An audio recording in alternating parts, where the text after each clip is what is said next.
ఏమండి ఇదిగా ఆ దిక్కుమాలిన సబ్బు బిళ్ళలు పళ్ళ పళ్ళు మా అక్కర్లేదు పైకెళ్ళు. నేను సేల్స్ గర్ల్ కాదండి, మీ గర్ల్ ఫ్రెండ్. నువ్వా? ఏమిటి ఈ టైంలో ఇక్కడికి వచ్చావు? ఓ గుడ్ న్యూస్ చెప్దామని. What is that? మీకు మంచి జాబ్ ఇప్పిద్దామని వచ్చానండి. ఇది గుడ్ న్యూసా వెరీ బ్యాడ్ న్యూస్?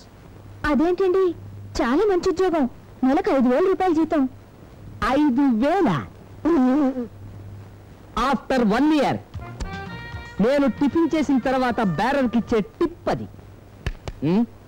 వెతుక్కుంటూ వచ్చిన ఈ ఉద్యోగం కూడా కాదన్నావు అనుకో, నేను వెతుక్కోక్కర్లేదు, రెడీగా ఉన్నాడు పోస్ట్ మ్యాన్. వాడు దేనికి? జెండా ఎత్తేయడానికి. పోస్ట్ మ్యాన్తోనా?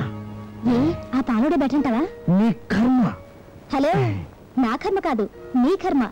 ఎందుకంటే ఆఫ్టర్ 1 ఇయర్ నువ్వు కింగ్ అయ్యాక లేచిపోయి తడికల బజార్లో కాపురం పెట్టింది వీడి చెల్లిలేరా అని నీ రాజ్యంలో ప్రజలందరూ చెప్పుకుంటారు. ఒరే అయ్యా, రోజు రోజుకి దీని జెండా లిస్టు పెరిగిపోతుంది.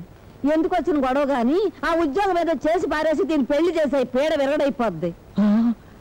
మాట నువ్వు కూడా అదే మాట? నాది కూడా అదే మాట. ఎంతకాలం ఎంటీ ట్రైన్లో ఇలా లోకల్ షెడ్లో పడి ఉంటాం అయ్యా. ఆ ఉద్యోగం ఏదో కాస్త చేస్తే బొగులు ఖర్చుగానే వస్తాయి. చెప్పారులే, ఆపండి. సరే రే పుల్లారావు మాస్టారు, చిట్టుబాబు అని ఎవడో రికమెండేషన్ వస్తాడంట రాంబాబు చెప్పింది. ఆడక్కడ ఉంటే లోన్ కంపు. చిట్టిబాబు అంటే నువ్వేనా బాబు? ఎందుకు బాబు? అయ్యగారు లోపలికి రమ్మంటున్నారు బాబు. కొంచెం వెయిట్ చేయమని చెప్పు బాబు. చెప్పి చెప్పగానే చెప్పుచ్చు కొడతారు బాబు.